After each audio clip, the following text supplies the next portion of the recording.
Hello guys, welcome to Nishkala YouTube channel. ಈ video ಇಷ್ಟ ಆದರೆ ಲೈಕ್ ಮಾಡಿ, ಶೇರ್ ಮಾಡಿ, ಮತ್ತು ಕಮೆಂಟ್ ಮಾಡಿ, ಮತ್ತು ಸಬ್ಸ್ಕ್ರೈಬ್ ಮಾಡಿ. ನೀವು ಸಬ್ಸ್ಕ್ರೈಬ್ ಮಾಡೋದ್ರಿಂದ ನಮಗೆ ಮೋಟಿವೇಶನ್ ಸಿಗುತ್ತೆ. ಬಾಣಲಿ ಬಿಸಿ ಆದಮೇಲೆ ಶೇಂಗಾ ಬೀಜನ ಅದರೊಳಗೆ ಹಾಕ್ಕೊಂಡು ಕೈ ಆಡಿಸ್ತಾನೆ ಇರಬೇಕು. ಕೈ ಆಡಿಸ್ತಾನೆ ಇದ್ದರೆ ಶೇಂಗಾ ಬೀಜ ಸೀದೋಗಲ್ಲ.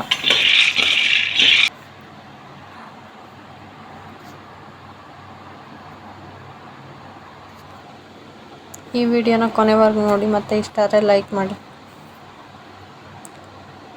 ಶೇಂಗಾ ಬೀಜ ಈ ಕಲರ್ ಆದಮೇಲೆ ನೆಕ್ಸ್ಟ್ ಅದೇ ಬಾಣಲಿಗೆ ಹಸಿಮೆಣ್ಸಿಕಾಯಿನ ಹಾಕಿ ಹುರ್ಕೊತಾ ಇರಬೇಕು. ಹಸಿಮೆಣ್ಸಿಕಾಯಿ ಸ್ವಲ್ಪ ಕಲರ್ ಚೇಂಜ್ ಆಗ್ತಿದ್ದಂಗೆ ಮಿಕ್ಸಿ ಜಾರ್ ತಗೊಂಡು ಅದರೊಳಗೆ ಶೇಂಗಾನೆಲ್ಲ ಸಿಪ್ಪೆ ತೆಗೆದುಬಿಟ್ಟು ಫಸ್ಟು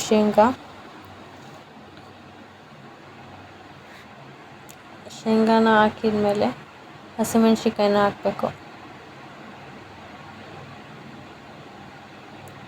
ನಂತರ ಹಸಿಮೆಣ್ಸಿಕಾಯಿ ಹಾಕಿದ್ಮೇಲೆ ಇದಕ್ಕೆ ಸ್ವಲ್ಪ ಕರಿಬೇವು, ಹಂಗೆ ಕೈ ಆಡಿಸಿ ಬಾಣಲಿಗೆ ಕರಿಬೇವು ಹಾಕಿ ನಂತರ ಇದಕ್ಕೆ ನೆನೆ ಹಾಕಿರೋ ಹುಣಸೆಹಣ್ಣು ಹಾಕಬೇಕು. ಹುಣಸೆಹಣ್ಣು ಹಾಕಿದ್ಮೇಲೆ ಒಂದು ಸ್ವಲ್ಪ ಬೆಳ್ಳುಳ್ಳಿ, ಒಂದು ಬೆಳ್ಳುಳ್ಳಿ ಇಲ್ಲ 2 ಬೆಳ್ಳುಳ್ಳಿ ಸುಲ್ಕೊಂಡ್ರೆ ಸಾಕು. ನಾನಿಲ್ಲಿ ಒಂದು 3 ಮೀಡಿಯಮ್ ಸೈಜ್ ಈರುಳ್ಳಿನ ತಗೊಂಡಿದ್ದೀನಿ. ಅದರಲ್ಲಿ ಅರ್ಧ ಮಿಕ್ಸಿ ಜಾರ್ಗೆ ಹಾಕ್ತಾಯಿದ್ದೀನಿ. ಸ್ವಲ್ಪ ಇವಾಗ ಉಪ್ಪು 1 ಟೇಬಲ್ ಸ್ಪೂನ್ ರುಬ್ಬಿದ ಮೇಲೆ ನೋಡ್ತಾ ಇರ್ಬೋದು. ಅದಕ್ಕೆ ಇವಾಗ ಸ್ವಲ್ಪ ಈರುಳ್ಳಿನ ಆ್ಯಡ್ ಮಾಡಿ. ಲಾಸ್ಟಿಗೆ ಈರುಳ್ಳಿ ಆ್ಯಡ್ ಮಾಡೋದ್ರಿಂದ ಟೇಸ್ಟ್ ಚೆನ್ನಾಗಿ ಬರುತ್ತೆ.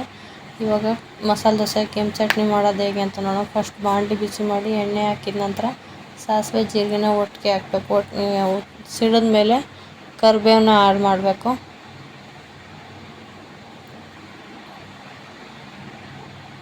ಕರಿಬೇವು ಹಾಕಿದ ನಂತರ ಇಲ್ಲಿ ಬೆಳ್ಳುಳ್ಳಿನ ಹಾಕಬೇಕು.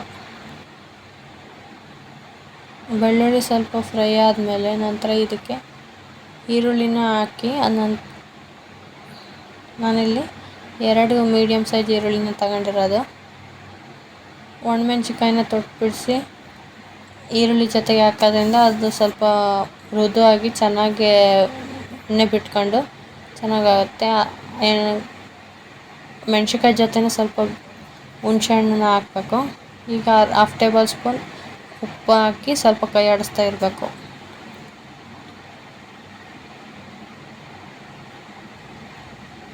ಇದೆಲ್ಲ ಆಗಿದ ನಂತರ ಒಂದು ಜಾರಿಗೆ ಇದನ್ನೆಲ್ಲ ಹಾಕಿ ಮಿಕ್ಸಿ ಮಾಡಬೇಕು.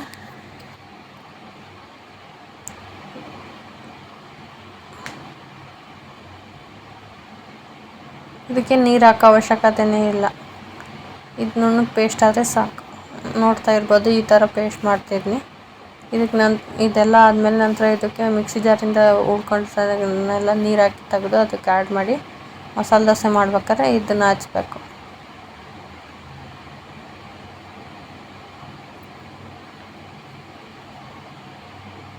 ಈ ಚಟ್ನಿ ಈ ಥರ ಮಾಡಿ ನೋಡಿ, ಸಖತ್ತಾಗಿ ಬರುತ್ತೆ. ಟೇಸ್ಟ್ ಮಾತ್ರ ಮಸಾಲೆ ದೋಸೆ. ನಂತರ ಇವಾಗ ಆಲೂಗಡ್ಡೆ ಪಲ್ಯ ಮಾಡೋದು ನೋಡೋಣ. ಆಲೂಗಡ್ಡೆ ಪಲ್ಯ ಮಾಡೋಕ್ಕೆ ಬಾಣಲಿ ಬಿಸಿ ಮಾಡಿ ಎಣ್ಣೆ ಹಾಕಿ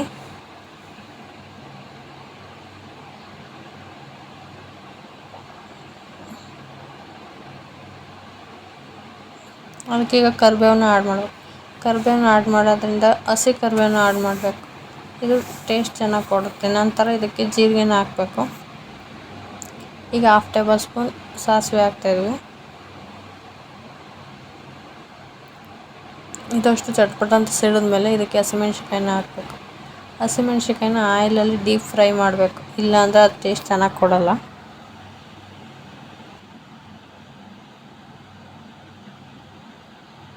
ಎಣ್ಣೆಲಿ ಕೈ ಆಡಿಸ್ತಾ ಇರೋದ್ರಿಂದ ಚೆನ್ನಾಗಿ ಬೇಯ್ತಾ ಹೋಗ್ತದೆ. ಈಗ ನಾನು 4 ಮೀಡಿಯಮ್ ಸೈಜ್ ಈರುಳ್ಳಿನ ಆಲೂಗಡ್ಡೆ ಪಲ್ಯಕ್ಕೆ ತಗೊಂಡಿದ್ದೀನಿ.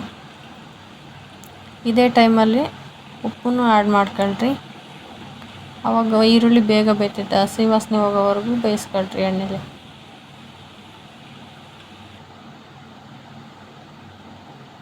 ಈಗ ನಾನು ಇದಕ್ಕೆ 1 ಟೇಬಲ್ ಸ್ಪೂನ್ ಉಪ್ಪು ಹಾಕ್ತಾಯಿದ್ದೀನಿ.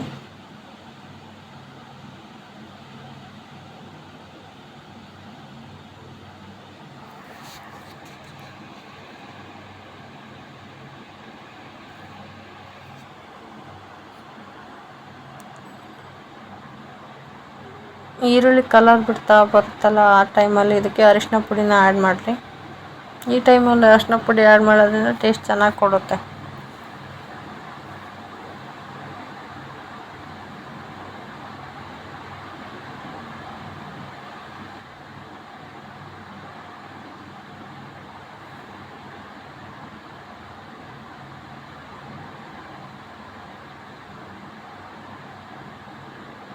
ಈಗ ನಾನು ಬೇಯಿಸಿಟ್ಕೊಂಡಿರೋ ಆಲೂಗಡ್ಡೆನ ಮಿಕ್ಸ್ ಮಾಡ್ತಾಯಿದ್ದೀನಿ.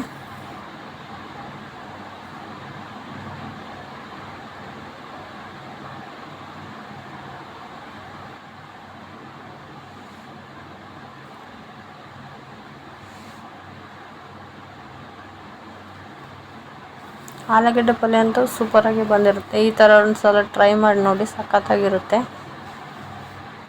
ಹೇಗಿದೆ ಅಂತ ಕಮೆಂಟ್ ಮಾಡಿ ತಿಳಿಸಿ ನನಗೆ.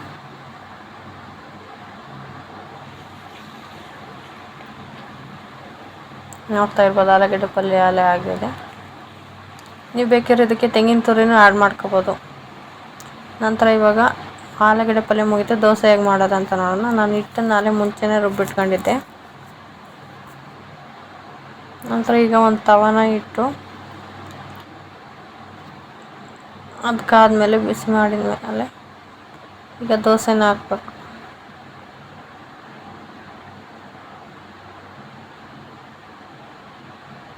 ದೋಸೆ ಹಾಕಿದ ನಂತರ 1 ಟೇಬಲ್ ಸ್ಪೂನ್ ಆಯಿಲ್ ಹಾಕ್ಬೇಕು. ಇದಕ್ಕೆ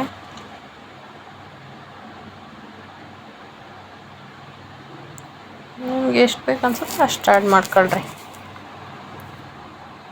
ಈಗ ನಾನು ರುಬ್ಬಿಟ್ಕೊಂಡಿರೋ ಅಂಥದ್ದನ್ನ ಖಾರದ ಚಟ್ನಿನ ಮಿಕ್ಸ್ ಮಾಡ್ತಾಯಿದ್ದೇನೆ. ಇದ್ರ ತುಂಬ ಸ್ಪ್ರೆಡ್ ಮಾಡ್ತಾ ಹೋಗ್ಬೇಕು. ಟೇಸ್ಟ್ ಮಾತ್ರ ಸಖತ್ತಾಗಿ ಬಂದಿತ್ತು. ನೀವು ಒಂದು ಸಲ ಟ್ರೈ ಮಾಡಿ ನೋಡಿ. ಈಗ ಇದಕ್ಕೆ ಆಲೂಗಡ್ಡೆನ ಪಲ್ಯ ಮಾಡಿ ಹಾಕ್ತೀನಿ. ನೋಡ್ತಾ ಇರ್ಬೋದು ದೋಸೆ ಯಾವ ಥರ ಕ್ರಿಸ್ಪಿಯಾಗಿ ಬಂದಿದೆ ಅಂತ. ಗರಿ ಗರಿಯಾದ ಮಸಾಲೆ ದೋಸೆ ರೆಡಿ. ತಿಂತಾ ಇದ್ರೆ ಎಲ್ಲರೂ ಮತ್ತೆ ಇನ್ನೊಂದು ಬೇಕಂತ ಕೇಳ್ತಾ ಇರ್ತಾರೆ. ಈಗ ಚಟ್ನಿನ ಹಾಕ್ಕೊಂಡು ಸರ್ವ್ ಮಾಡ್ತಾ ತಿಂದರೆ ಸಖತ್ತಾಗಿರುತ್ತೆ. ಪ್ಲೀಸ್ ಶೇರ್ ಮಾಡಿ ಮತ್ತು ಲೈಕ್ ಮಾಡಿ, ಸಬ್ಸ್ಕ್ರೈಬ್ ಮಾಡಿ ವಿಡಿಯೋ ಇಷ್ಟ ಆದರೆ. Thank you so much. ನೋಡ್ತಾ ಇರ್ಬೋದು ಯಾವ ಥರ ಬಂದಿದೆ ಅಂತ.